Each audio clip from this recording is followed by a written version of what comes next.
Assalamualaikum warahmatullahi wabarakatuh. Perkenalkan, nama saya Nuriko Puji Febrianti, nomor absen 25 dari kelas 9E. Di sini saya akan mempresentasikan tentang Puputan Margarana dan agresi militer Belanda. Puputan Margarana. Pertempuran Puputan Margarana merupakan salah satu pertempuran antara Indonesia dan Belanda dalam masa Perang Kemerdekaan Indonesia yang terjadi pada 20 November 1946. Pertempuran ini dipimpin oleh Kepala Divisi Sunda Kecil Kolonel I Gusti Ngurah Rai. Latar belakang Perjanjian Linggarjati. Latar belakang munculnya Puputan Margarana sendiri bermula dari perundingan Linggarjati. Pada tanggal 10 November 1946, Belanda melakukan perundingan Linggarjati dengan pemerintahan Indonesia. Salah satu isi dari perundingan Linggarjati adalah Belanda mengakui secara de facto Republik Indonesia dengan wilayah kekuasaan yang meliputi Sumatera, Jawa, dan Madura. Selanjutnya, Belanda diharuskan sudah meninggalkan daerah de facto paling lambat tanggal 1 Januari 1949.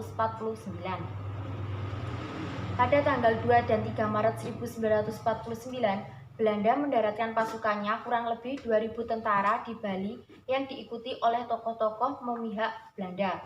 Tujuan dari pendaratan Belanda ke Bali sendiri adalah untuk menegakkan berdirinya negara Indonesia Timur. Pada waktu itu, Letnan Kolonel I Gusti Ngurah Rai yang menjabat sebagai Komandan Resimen Nusa Tenggara sedang pergi ke Yogyakarta untuk mengadakan konsultasi dengan markas tertinggi TNI, sehingga dia tidak mengetahui tentang pendaratan Belanda tersebut. Di saat pasukan Belanda sudah berhasil mendarat di Bali, perkembangan politik di pusat pemerintah Republik Indonesia kurang menguntungkan akibat perundingan Linggarjati, di mana Pulau Bali tidak diakui sebagai bagian wilayah Republik Indonesia.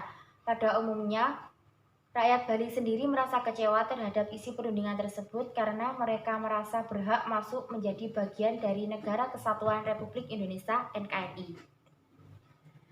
Terlebih lagi ketika Belanda berusaha membujuk Letnan Kolonel I Gusti Ngurah Rai untuk diajak membentuk negara Indonesia Timur. Untung saja ajakan tersebut ditolak tegas oleh I Gusti Ngurah Rai, bahkan dijawab dengan perlawanan bersenjata pada tanggal 18 November 1946. Pada saat itu, I Gusti Ngurah Rai bersama pasukannya Ciunganara berhasil memperoleh kemenangan dalam penyerbuan ke Tangsinika di Tabanan. Karena geram, kemudian Belanda mengerahkan seluruh kekuatannya di Bali dan Lombok untuk menghadapi perlawanan I Gusti Ngurah Rai dan rakyat Bali. Selain merasa geram terhadap kekalahan pada pertempuran pertama, ternyata pasukan Belanda juga kesal karena adanya konsolidasi dan pemusatan pasukan Ngurah Rai yang ditempatkan di Desa Adeng, Kecamatan Marga, Tabanan, Bali. Setelah berhasil mengumpulkan pasukannya dari Bali dan Lombok, kemudian Belanda berusaha mencari pusat kedudukan pasukan Ciunganara. Puncak peristiwa. Pada tanggal 20 November 1946, I Gusti Ngurah Rai dan pasukannya Ciunganara melakukan long march ke Gunung Agung, ujung timur Pulau Bali. Tetapi tiba-tiba di tengah perjalanan, pasukan ini dicegat oleh serdadu Belanda di Desa Marga, Tabanan, Bali. Tak pelak, pertempuran sengit pun tidak dapat diindahkan, sehingga sontak daerah Marga yang saat itu masih dikelilingi ladang jagung yang tenang, berubah menjadi pertempuran yang menggemparkan dan mendebarkan bagi warga sekitar. Bunyi letupan senjata tiba-tiba serentak mengepung ladang jagung di daerah perbukitan yang terletak sekitar 40 km dari Denpasar itu. Pasukan pemuda Ciunganara saat itu masih belum siap dengan persenjataannya, tidak terlalu terburu-buru menyerang serdadu Belanda. Mereka masih berfokus dengan pertahanannya dan menunggu komando dari I Gusti Ngurah Rai untuk membalas serangan. Begitu tembakan tanda menyerang diletuskan, puluhan pemuda menyeruak dari ladang jagung dan membalas serangan tentara Nika bentukan Belanda.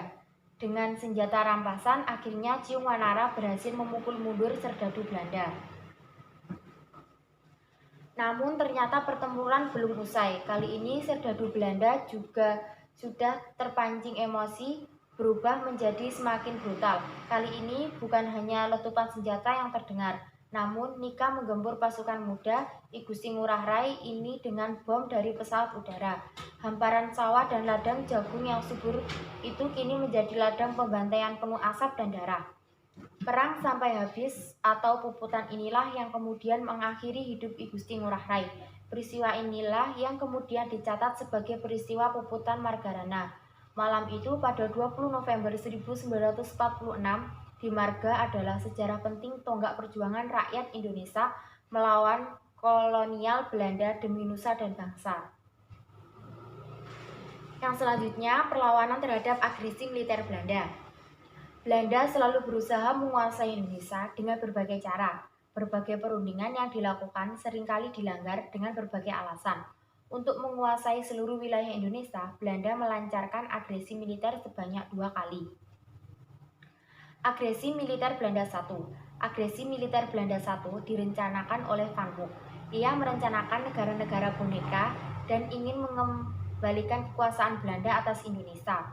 Untuk mencapai tujuan tersebut, pihak Belanda melanggar perundingan Linggarjati yang telah disepakati sebelumnya. Bahkan mereka menyobek kertas perjanjian tersebut. Kemudian pada tanggal 21 Juli 1947, Belanda melancarkan aksi militer pertama dengan target utama kota-kota besar di Pulau Jawa dan Sumatera.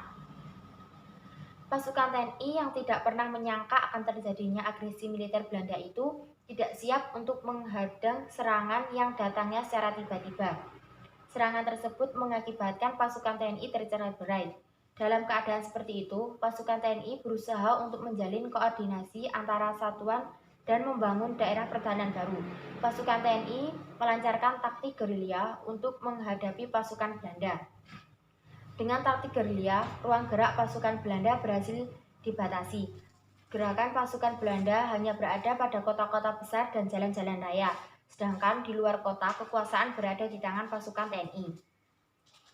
Agresi militer Belanda I ternyata menimbulkan reaksi yang hebat dari dunia internasional. Pada tanggal 30 Juli 1947, pemerintah India dan Australia mengajukan permintaan resmi agar masalah Indonesia segera dimasukkan dalam daftar acara Dewan Keamanan PBB. Pada tanggal 1 Agustus 1947, Dewan Keamanan PBB memerintahkan penghentian dari kedua belah pihak yang mulai berlaku tanggal 4 Agustus 1947. Untuk mengawasi pelaksanaan perjanjian gencatan senjata tersebut, mereka dibentuk suatu komisi konsuler yang anggotanya adalah konsul jenderal yang berada di Indonesia. Agresi militer Belanda II.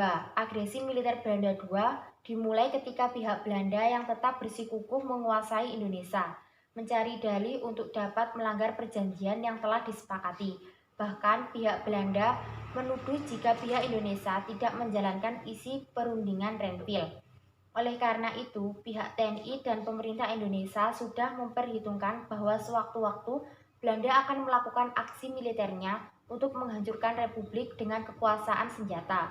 Untuk menghadapi kekuatan Belanda itu, didirikan Markas Besar Komando Jawa, MBKD, yang dipimpin oleh Kolonel Abdul Haris Nasution, dan Markas Besar Komando Sumatera MBKS yang dipimpin oleh Kolonel Hidayat.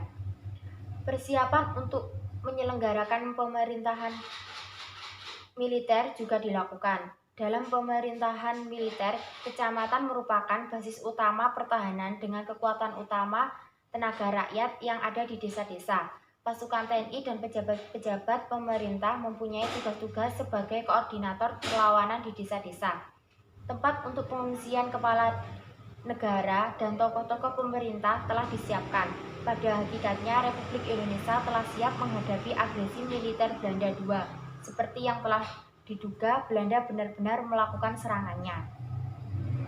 Serangan dibuka tanggal 19 Desember 1948. Dengan taktik perang kilat, Belanda melancarkan serangan di semua front di daerah Republik Indonesia. Serangan diawali dengan penerjunan pasukan payung di Pangkalan Udara Maguwo, sekarang Adi Sucipto, dan dengan gerak cepat berhasil menduduki kota Yogyakarta. Presiden Soekarno dan Wakil Presiden Muhammad Hatta memutuskan untuk tetap tinggal di ibu kota, walaupun mereka tahu bahwa dengan demikian mereka akan ditawan oleh musuh. Alasannya agar mereka dapat melakukan kegiatan diplomasi dengan pihak Belanda.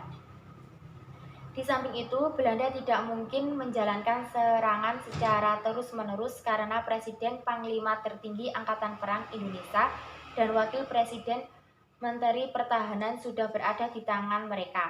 Sementara itu, beberapa bulan sebelum Belanda melakukan serangan terhadap kota Yogyakarta, Jenderal Sudirman, Panglima Besar Angkatan Perang, menderita sakit paru-paru yang sangat parah sehingga harus dirawat di rumah sakit dan kemudian dirawat di rumah.